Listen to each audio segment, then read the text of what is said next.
Welcome, everybody, to the Power of Integrity podcast, where leadership aligns with principles. Today, I couldn't be more delighted to have our guest, Dennis Williams Moseley. He is an absolute pioneer in his field. I want to read something about him. I rarely read an introduction about a guest, but this guest is so interesting, and we've actually have hired him for his services along with his team. And so I want to read a little bit about Dennis's background so you can get a real fair shake, and then I'm going to turn it over to Dennis to tell you a little bit more.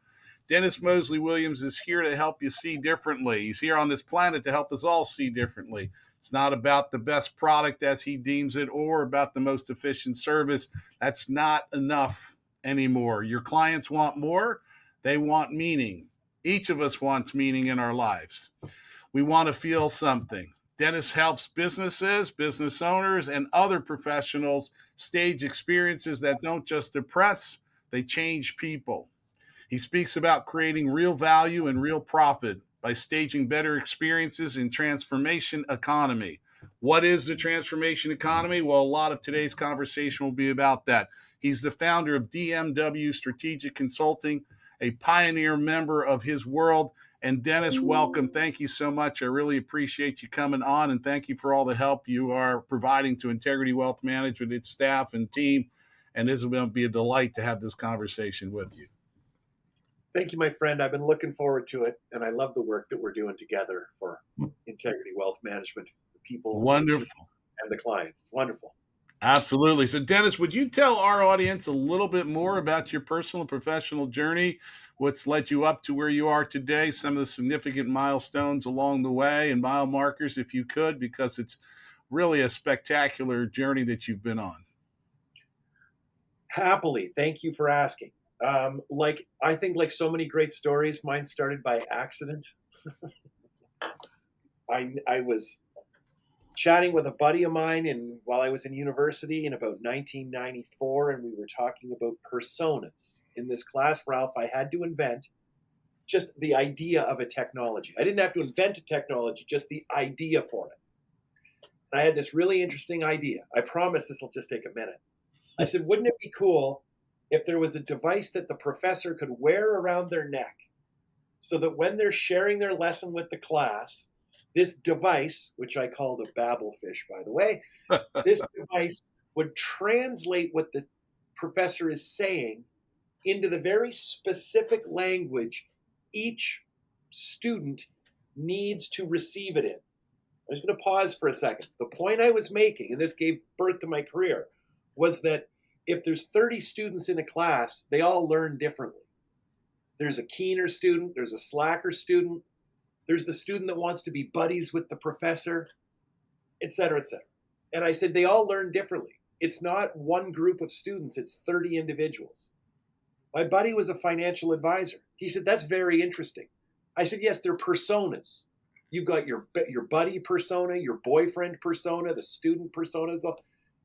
He says, could you do this for investors? I said, yes.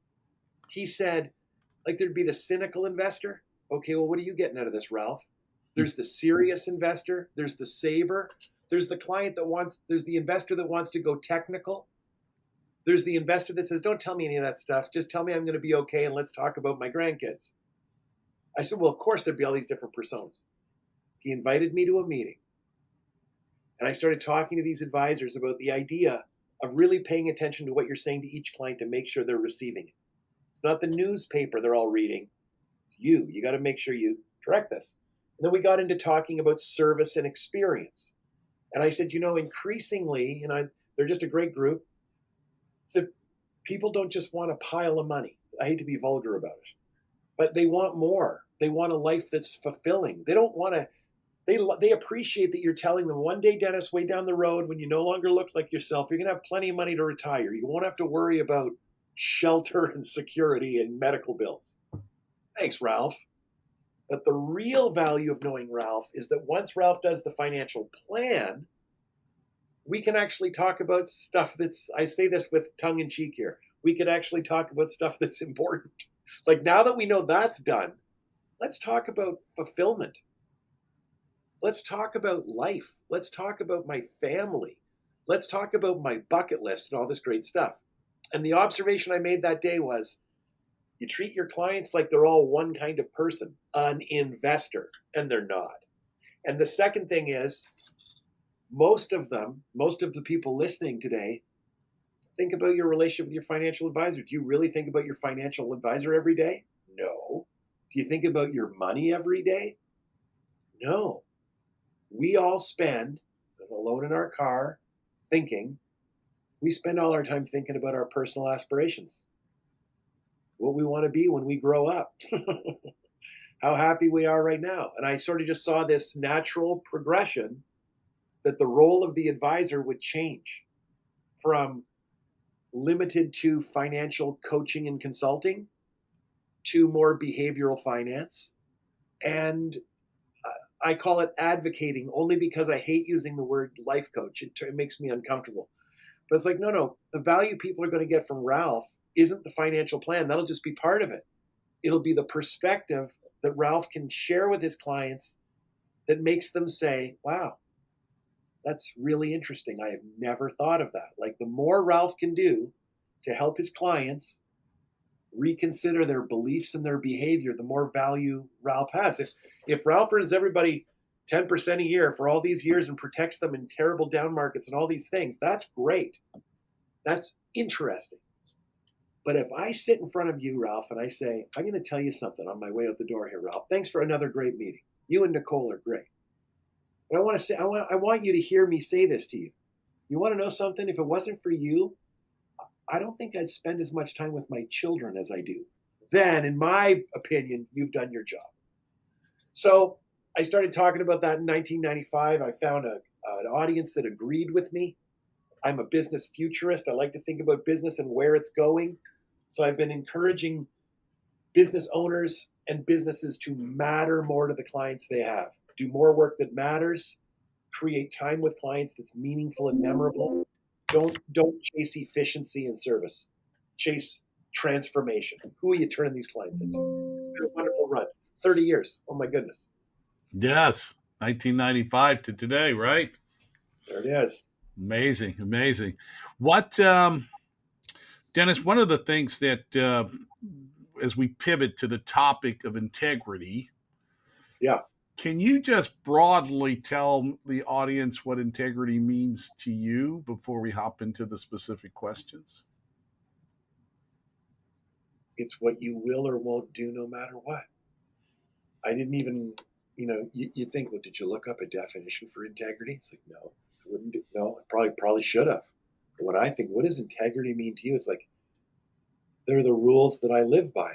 They are the things you can count on me to always do. They're the things that you can count on me to never do. That's what integrity means to me. Yes. When no one's looking, still doing the right thing. Yeah. And you know what I believe on that point? Because it's one of my favorite points. So I'm going to ask you a loaded question. Do you ever do good things even though nobody knows you did them? Try to. Me too. Okay, you ready? I think everybody else does too. I think everybody listening is probably a really good person. The problem that we all have as people is we don't think other people are. Everybody, for the most part, the vast majority of people have a tremendous amount of integrity, and they do all kinds of good things nobody knows about. All kinds of them. I'm convinced.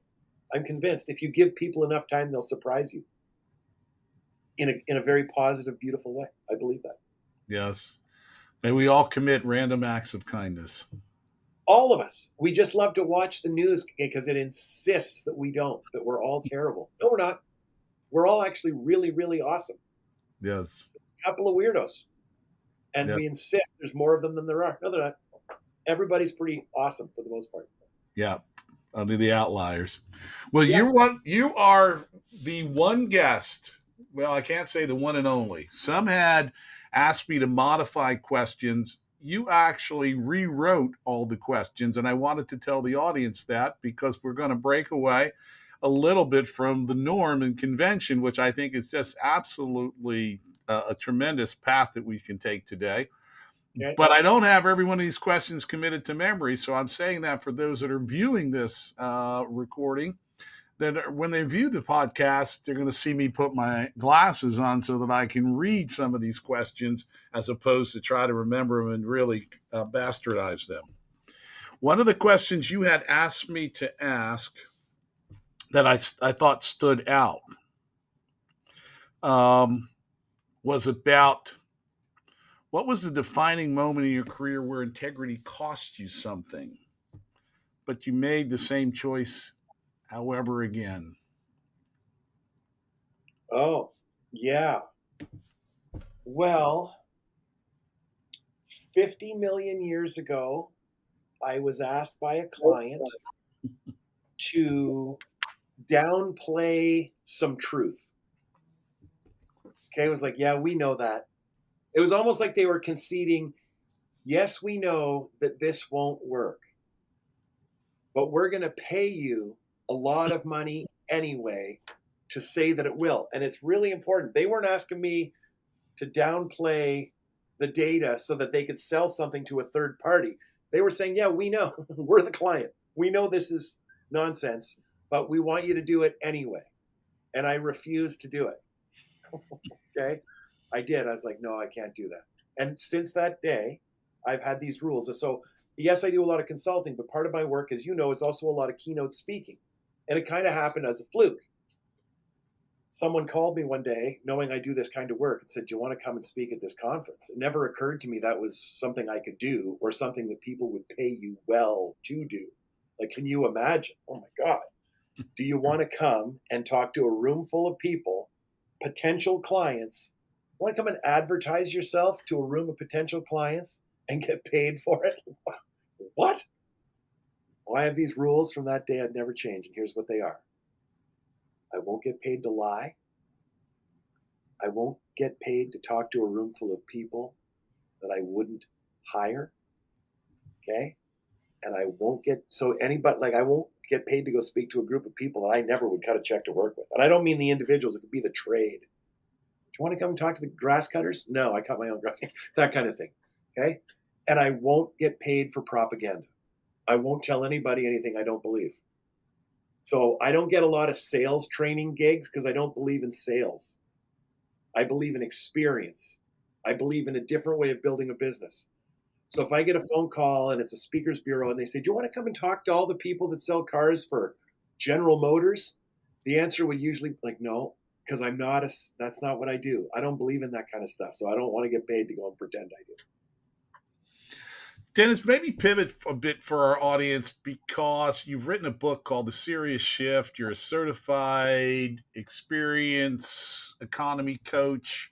Yep. I may have compromised that title, but can you walk through a little bit more about it? Give a little deeper dive because it's such an intriguing area, and it's where you see the world going. It's the difference you see between Patagonia and North Face.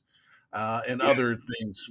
Maybe kind of give some vivid live examples because we'd be cheating our audience if we just stayed on the topic of integrity and then give another expose of what you really do that helps businesses and firms like ours. Okay. So there's two parts to your question. The first part is, what's the difference between service and experience ultimately? Okay. So I'm going to use the example, everybody, of you want to buy a fishing rod. Okay. You can buy the fishing rod on Amazon, pay as little as you possibly can. That's a service. You can go to a sports store and buy a fishing rod. That's a service. And there's some advantages to it.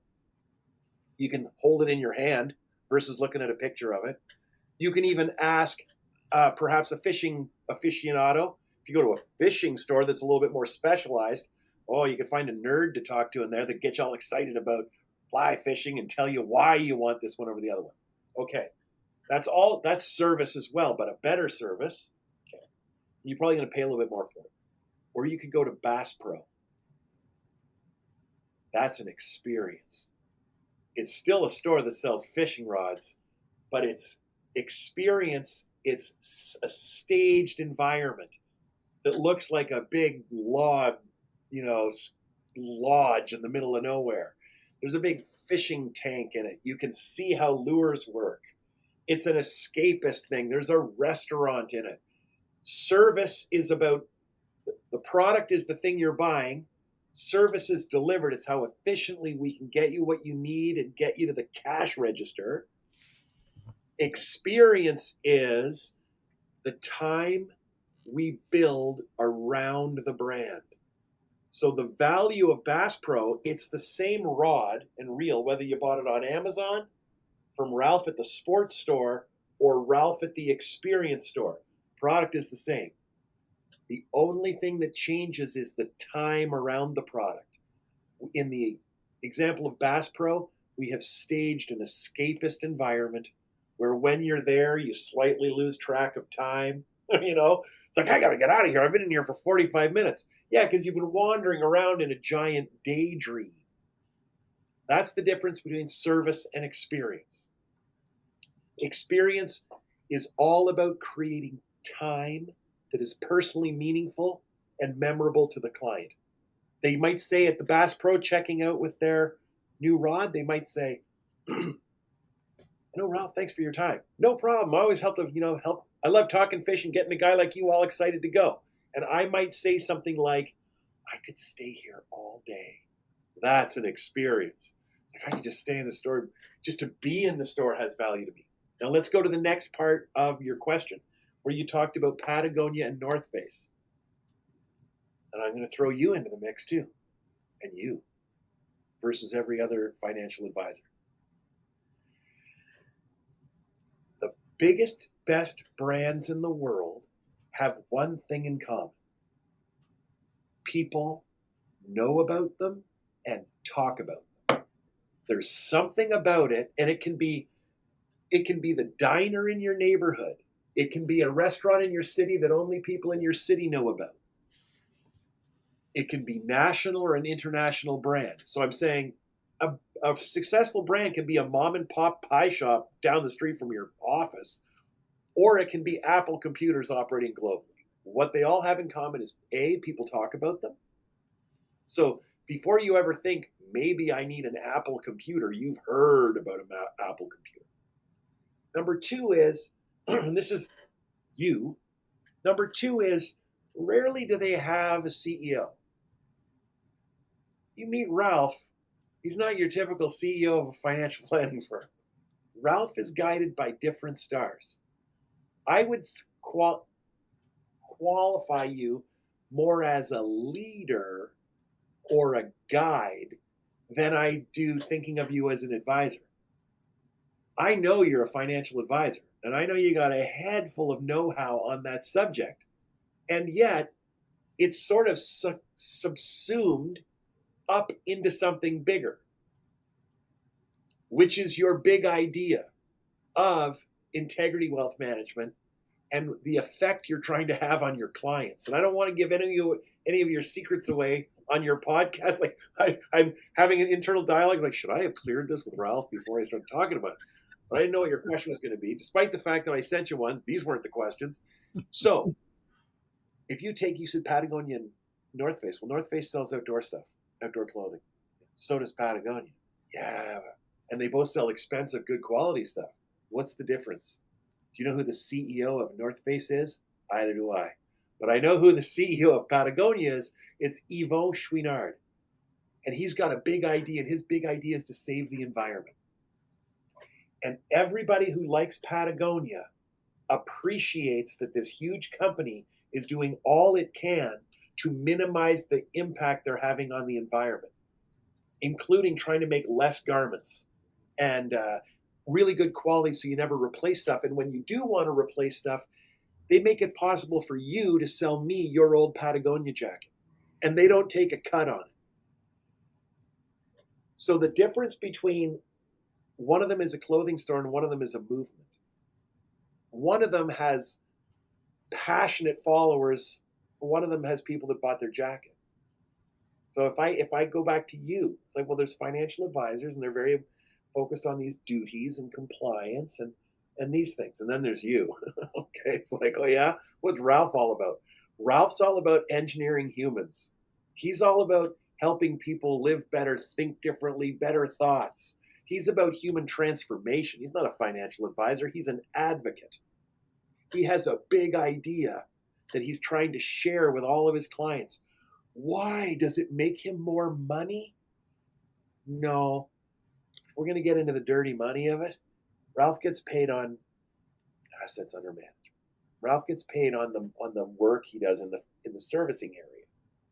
But the stars that guide Ralph is what he does in the experience transformation arena. He's more excited about that than he is about this. This he gets done. This he's passionate about. What effect he has on the client. Or if you will, I think I said this to you in one of our first conversations, what's your point? Some people, some businesses, North Face, they're trying to make a profit. Patagonia is trying to make a point that we should care about and pay attention to the environment. And they're not just bumper stickering it. They're giving their money away. The guy is an environmental hero. If you're into that. And for me, you mentioned those two jackets. Drives my wife Sherry crazy. I have a gorgeous North Face jacket that cost me a fortune, and I've worn it 3 times. So you don't even wear it. It's like, I feel weird wearing it. I want to wear a Patagonia one. I know it's bizarre, but that's, this, you get into this idea of belonging. All of your clients, they've bought into you. And I'm not saying, oh, you're really competitive. For the most part, people buy investments and advice from an advisor. But because of your whole approach, they buy into you. Yeah. But what's Ralph's value? Transformation. That's the consequence of Ralph. You hang out with this guy, you're going to think different. You're going to think different. You're going to live different. And I'll render it all down to one word. You're going to be happier. That's what Ralph does for a living. He turns funded people into funded, happier people. That's your big secret. It's not about the money. It's about the person. It's not wealth. It's well-being. The companies that are going to do well that we should all be investing our money in, you look for companies that are movements, where people are passionate believers in them, and invest in those companies. Anybody who competes on goods and services, efficiency, cost, all that stuff, I'm worried for those guys. Anybody who sells identity, transformation, that's the future. Dennis, thank you for that. It's almost a commercial and a plug for me and Integrity Wealth Management. But I really wanted to focus on you because Integrity Wealth Management is one of hundreds of clients that have been affected and impacted by what you're doing. You just brought it to life, specifically as it regards our organization here at Integrity. But the truth of the matter is, you've been transforming individuals and their teams so that they're transforming their clientele and client bases to get to a next level. And that is noble work for sure. It's remarkably fulfilling for me, man. There is nothing. I am really fortunate. I don't even know any way to say this other than honestly. So I'm just saying it because it's honest. I'm not saying it so somebody goes, oh, wow. I mean, I want you to say, oh, wow, but for the right reasons. There was a time where I wonder if I'll ever get to a point where I could get paid to talk. Okay? And sometimes in a year, I get paid to talk for an hour, and I get paid more money than I made the entire first year I was a speaker in 1 hour. Okay? And that's not the most exciting part of my job. I haven't been excited by my speaking fee, or if I have a month like where I do 12 events in a month, oh my God, like do the math. I haven't been excited about that in years, but I get really, really excited when I get emails or I bump into people at a conference and they say, I saw you speak, and they tell me something, and I'll think to myself, what? That was so long ago. Oh my God, and they tell me this is what happened. This is what happened because of you. It's like, that's the job. And that's why everybody listening, right? It's like, well, what's your big idea? What's the big idea you have that you would like to use your business to teach? It's something that would be very, very personal to you. How would you like to share that idea with everybody who comes in? And I mean, I always like to use the example of a hardware store owner. Right now, there's a hardware store owner listening to this podcast. And he's thinking, I wish I was Ralph. I can see why he can get to do that. He's a financial advisor. Why not? People are coming in to talk to him. They're all worried about money. And he gets to pull the old switcheroo on them.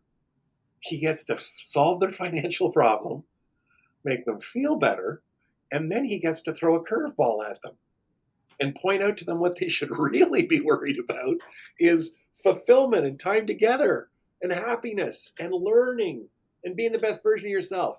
Oh, I wish I was Ralph. Instead, I own a hardware store. What can I do? It's like, what are you, crazy? You can do everything. You can do everything. All work is theater. Every single business is a stage. You are staging an experience that's a story, and you're not the star. Your guest is. Why did you say guest? Why didn't you say client or customer? Well, it changes the posture of our work when we think about clients as guests. They're the hero of the story. Every person who walks into your business, whether it's Integrity Wealth Management or Morris Home Hardware, which is my hardware store, yeah, every person who crosses that threshold is who?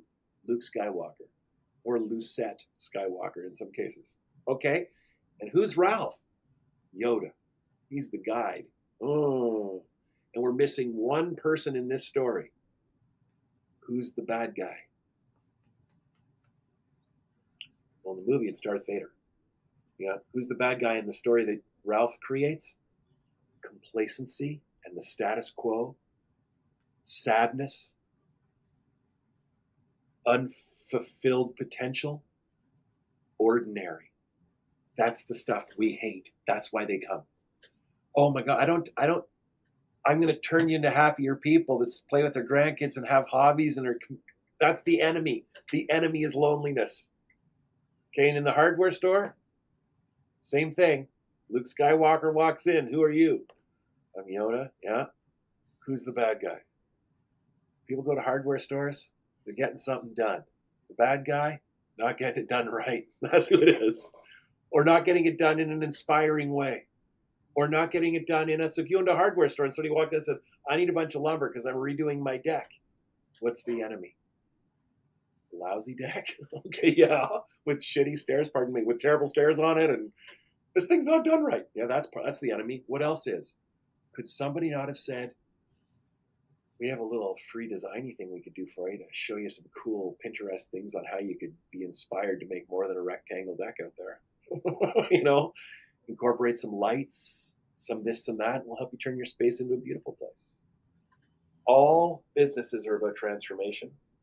All businesses are theater. All work is theater. Every business is a stage. Don't worry about selling stuff. Worry about creating an experience, a moment, that when they walk into that hardware store, I'll just keep hammering on the lamest example I can find, they feel something. I walk into the hardware store, and it goes from, I need these things so I can go home and fix that thing. I walk into that hardware store, I get inspired. I'm interrupting myself to say this. There's a grocery store near my home, here in Ottawa, Canada, by the way. It's a local place. It's called Farm Boy. It's probably one of the most successful small franchises in my city. Their experience in the grocery store is so good. I do this for a living, so forgive me, I'm a total nerd. My wife, Sherry, has a joke, which is, don't do anything with Dennis, he'll ruin it for you. If you go to a grocery store and say, gee, I like this, I'm going to tell you why you like it. I've already broken it all down. So I have noticed that the other grocery stores in my neighborhood have changed their layout because of Farm Boy. But I want to talk about this idea of emotional outcome. And Sherry says, go to the grocery store and get milk. It's like I'm a little boy. She gives me $20. Here's $20 cash. Canadians don't carry cash. We carry debit cards. We have for 50 years. They started them with us. Guys my age, I never have currency. Sherry will give me cold, hard cash. Go to Farm Boy and get milk. Here's why. Because if I'm left to my own devices, and I go to Farm Boy, and I drive 5 minutes to my house. I'll come home in 45 minutes, and I spent $330. You went for milk. Farm Boy inspires me to do weird stuff. How it's laid out. I walk in to get milk, and I look and I go, flank steaks. This happened to me the other night. The next thing I knew, I dropped $300 and I went home and I made like Dennis does Mexican right at the house. Okay. And then this became the joke with Sherry. And she's like, every time I let you out of my sight, I don't give you an allowance. You go crazy. The other grocery store, their whole business is about get this guy in and out as fast as he wants. Farm Boy is like, let's get this guy in here and see how he thinks. Let's see what we can make Dennis do while he's in here. Oh, look, he's on his phone. What's he doing? He's looking up a recipe. Look at him go. And all of a sudden, I need some limes. And I go home with my little treasures. It's like, that's all. They're all grocery stores, but the person inside, one of them is a CEO and one of them is a guide. One of them has a better idea, a big secret that is everywhere in their store. And it affects every person who visits. They also charge more for all their groceries and nobody cares. Yes. Yeah. If you can capture inspiration in a bottle, you can change people's spending habits and their commitment. Never mind, even if the pricing's the same, you can get their retention and their repeat business because they want that inspiration and that experience to happen time and time again. Yeah. I feel, it sounds ridiculous, but when I'm making dinner, like tonight my wife is out, this evening I'm making dinner, and I'm going to go to Farm Boy. Okay, and it's the craziest thing. It's like, why Farm Boy? Because I'm a good dad. What, you think going to Farm Boy makes you a good dad? Yeah. Of course I do. Yeah. That's why I go there. I'm going to go there, and I'm going to go, and it's going to help me go home and try harder and make this thing that's going to make my 18-year-old and 13-year-old daughters go, wow, Dad, nice job. That's why. That's what Farm Boy does. If I went to the other store, I buy chicken, rice, and carrots. And people actually have dinner they enjoy. Yeah. Yes. Well, our conversation so far has been inspirational for sure. I want to get back maybe to something. You had posed a few questions that really were important. One was, can you share a time when you fell short of your own integrity standard, and what changed for you afterwards? I've never asked that question before. Thank you for posing that for us. Right.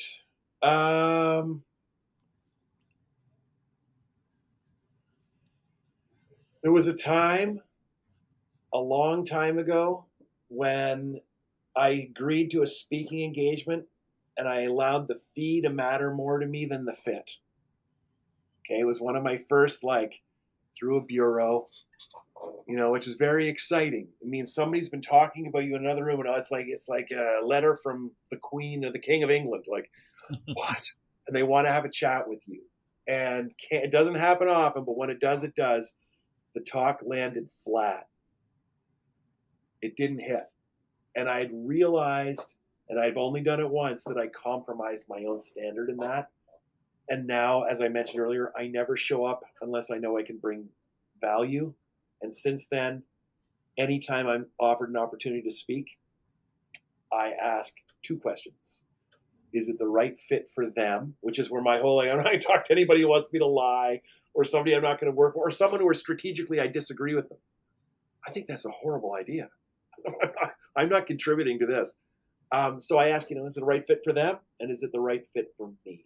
So if I were to render that down, it's like, I once said yes when I should have said no. And what did I take away from that? Saying no is a really good thing to do sometimes. Saying no. Even just say no when you know it's not the right fit. Don't force. Not when it's so important. One of those expressions I really dislike, by the way, fake it till you make it. It's always attributed, this one quote, to Richard Branson, Sir Richard Branson, where he says something like, if Ralph offers you a job, you don't know how to do it, say yes and figure it out. And I know that I'm taking him totally out of context. He's not here, obviously, to defend himself. But I don't like that. Just on face value, it's like, no, Ralph's counting on me to get this job done. I'm not taking his money and learning on it. I'm not going to do it. I'm not going to work with someone unless I know I can crush it. And I probably learned that lesson early, and no, I've never budged on it. I say no very, very comfortably. So much so that in the last 2 or 3 years, I remember the one time I should have said no.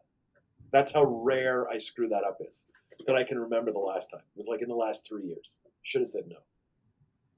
And what Yeah. about before then? Can't remember. Way too long ago. Yeah, there's one question about when mentoring others, how do you help them balance and how do you teach the balance between ambition and uncompromising integrity if in fact they ever are in opposition? They are in opposition. Ambition, okay, this is huge. Ambition without integrity, and I should say for all the people watching, I know that Ralph is right here in my camera. Okay, I know he's right there. But on my screen, Ralph is over here. That's why if it looks like I'm looking off camera, it's because I want to look at Ralph's face when I'm talking to him. Ambition without integrity is ego. Okay? And our ego is a dangerous thing. Talk to our mutual friend Tom about the hungry ghost sometime. So you know what I emphasize this with my clients and my children, my ultimate transformational clients. You got to play the long game. You can be relentlessly ambitious, but you have to be relentlessly ambitious about impact, not just their image. Integrity is what makes success sustainable, and it's integrity that makes the story worth sharing. So you can relentlessly ambitious, but on impact. Okay, it's not about ego. It's not about yourself. Okay, it's about the story and what it does to other people. So I think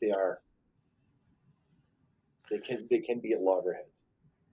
Yes, and there to me we had distilled this whether it's about sales, influence, leadership. Is it something you're doing to people or is it something you're doing for people? Yeah, exactly. And if there's integrity, this is an idea that I believe in. Again, your big idea, right? It's like no, that your integrity and your dedication is what makes impact sustainable. So without that integrity, again, it's all ego. You just want to look like you have something to say. You just want to feel. You want to be on a podcast to be on a podcast, not because you actually have something that's going to help it. Beware ego; it's a killer. Oh It's yes. a killer. I had a big moment about it a year or two ago. I was noodling on this thought, and I finally, actually, for the first time, I realized, oh my gosh, that's why Buddhist monks shave their heads and wear that robe, and why parish priests, as I grew up a little Catholic kid, wore all black with their little white collar, and that was it. Why? Because none of their work is about them. That's their whole message. It's not about me. It's about you. I realized, oh my God, they're shedding ego. That's what it's all about. It is a visual reminder. It's not about me, right? Like all ego is gone. Buddhist monks shave their heads. There's no ego. We're all just bald. We all wear the same thing. No ego. Fascinating. Yeah, absolutely fascinating. And our conversation has been fascinating, and it's one of the longer ones on the podcast. So I think, in respect for our audience, I'd like to maybe kind of ask a couple last things, Dennis, if that's okay. Mm. For our younger folks, this is always an important question. Our younger folks listening in, when you think about your career and starting out, and then with the luxury of having all the experiences for the 30 something years that you've been doing this, Yep. what would you share with our young folks who are trying to figure their world out and accelerate their career paths? Okay. There's this old saying, how do you get to Carnegie Hall? You know what the answer is? Practice. practice, practice. Okay, so here it is. This is a big answer, so I'm going to do it really quick. When I first started out, let me start by saying there are some practical things that must be taken into consideration. The needs of the corporation must be met. Manage your money, manage your debt, right? Or you'll get yourself in some trouble. Second is, when I started, I thought I had to have all of the answers. And now I know it's actually always about asking tougher questions, better questions, owning the tough calls, and being remarkably honest with others and yourself. Transparency is everything. Okay, so it's like starting out, yeah, create a solution, pay attention to the fringe. Okay, so this is for everybody starting out that's young. Okay, look, we live in a world where every product and service is amazing and competes on price. Like, I'm not a particularly old guy, turning 54 soon. I was a kid in the 70s and 80s. But I can remember a time in my life where you could buy a car that was a lemon. It was terrible. Oh, that car's no good. Oh, we bought a lemon, and we'd say things to each other that made no sense. By the way, don't ever buy a car made on a Friday. Like, you could know, like, you could look at one on a lot and know that one was made on a Friday. When I was a kid, you could occasionally get a car that just didn't work right. Well, today that never happens. In fact, today you can lease an entry-level vehicle in any family of cars. Choose your car brand you like. Go buy their basic entry-level model, and it will have features in it that when I was a younger person, those features were reserved for the top of the line. My point is, every single product and service that you can buy today is actually really, really good. Even if it's average, even if it's not the best one, I'm thinking of like a rate, like just go to an electronics store and spend $50 and see what you can get.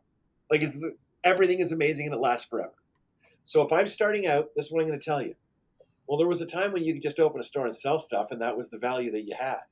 People lined up. Now they don't. It's really, really hard to stand out in a highly competitive market.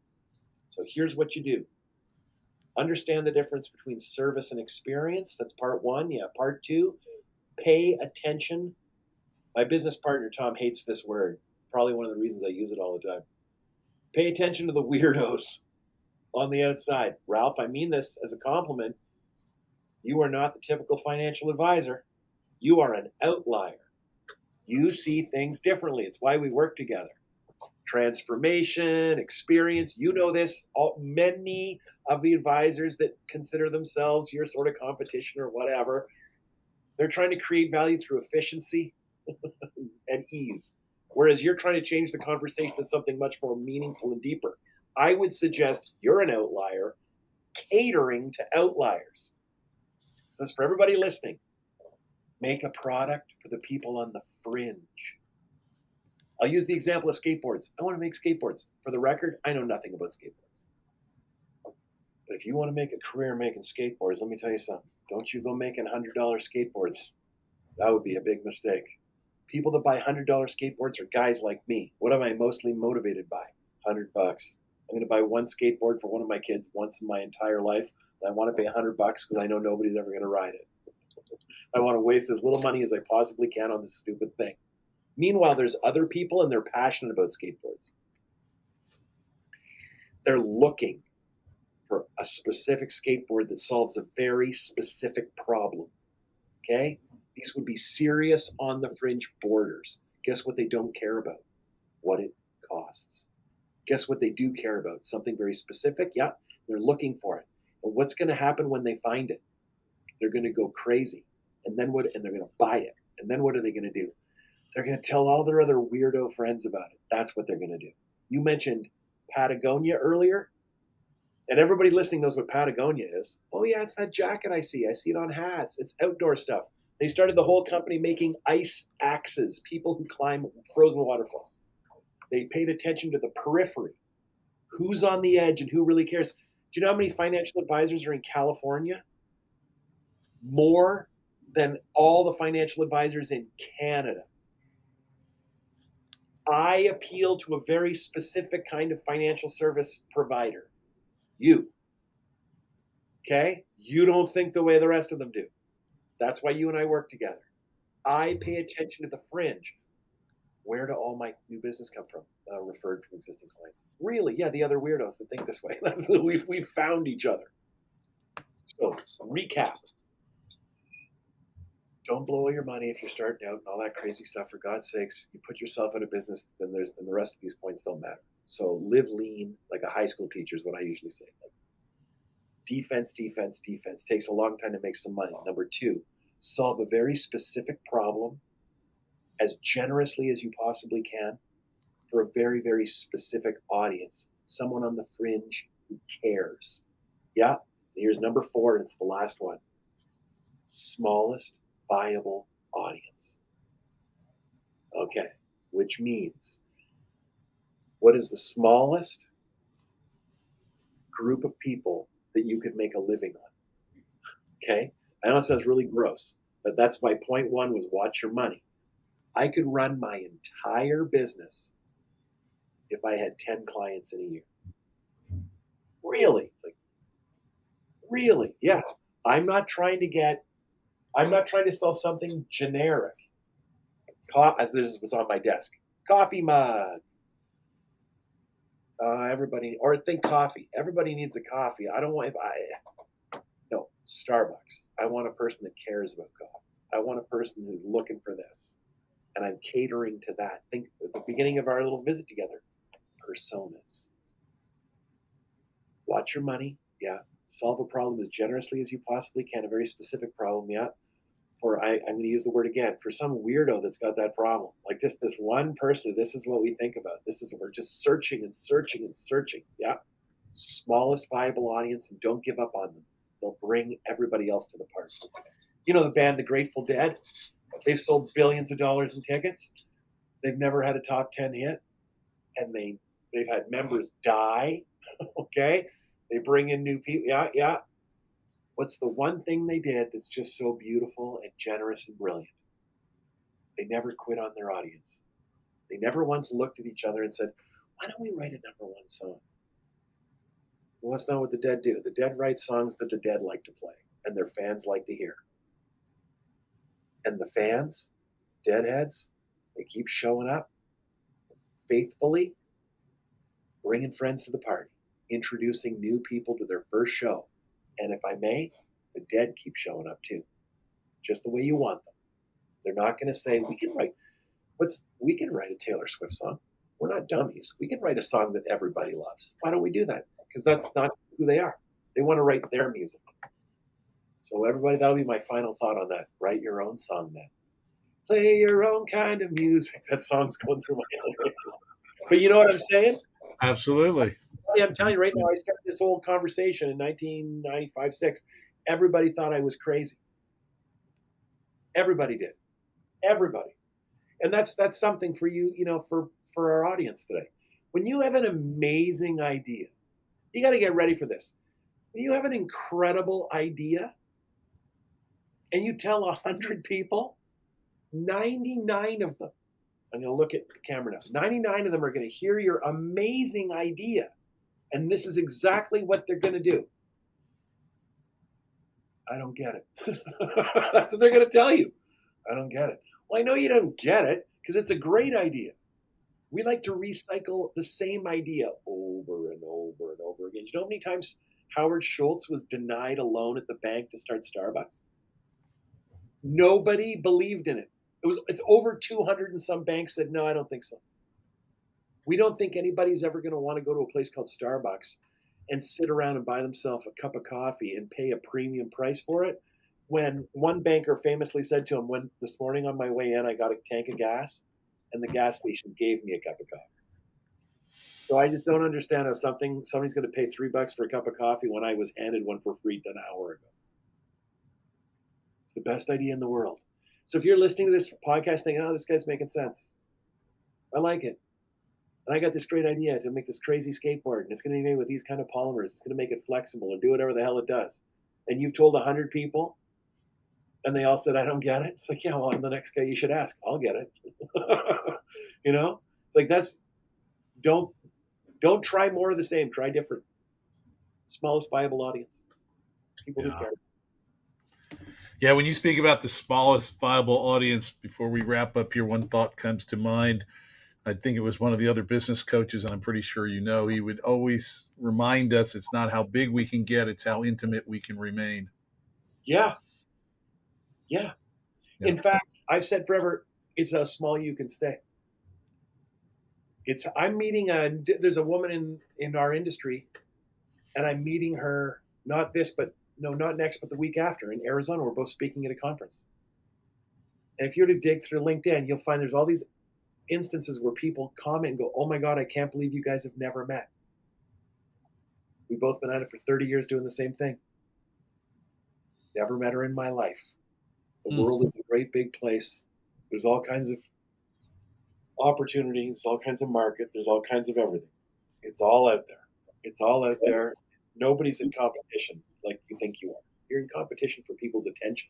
That's why you want to be a remarkable and worth hearing about. Smallest viable audience. Me and this lady have both been doing very well for ourselves, and never once have we stepped on each other's toes. We've never been in the same room in 30 years. It's crazy. Yeah. Yep.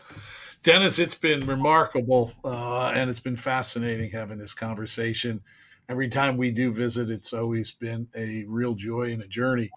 If our audience, any of the members out there that are listening, any of the folks that are listening, if they want to get in touch with you and understand more about you or just have a personal conversation, what's the best place for them to go to? What would you suggest? My website is seriousshift.com. Just come and find me there. You'll see everything you need to know and all that great stuff. I'm easy to find. Nobody can hide from the Google machine. Well, Dennis, this has been absolutely a delight. I really appreciate you taking the time and investing as much of yourself as you did. Gosh, we doubled the average time we traditionally have in a podcast, but I think every second was worth it. And I'm really delighted to have this for our audience. Amen. As we should be. People could pause us. They could listen to this over a week. Why would we ever hold back? If we could talk all day, why wouldn't we? It's not like they're not listening to your podcast because it's 20 minutes long, brother. They're listening to your podcast because it's you again. You've always got something good. So when they look, go, 58 minutes. It's like, now I got 58 minutes of Ralph. This is going to be a good one. They can always pause us, listen to us over the summer. Romantic. There you go. There it is, well, Dennis, I know I'm going to catch up with Tom and you pretty soon, but today was a real delight. I really appreciate you, my friend. Stay well, stay safe. Me too, Ralph. Be well. Take care, everybody. Be cool.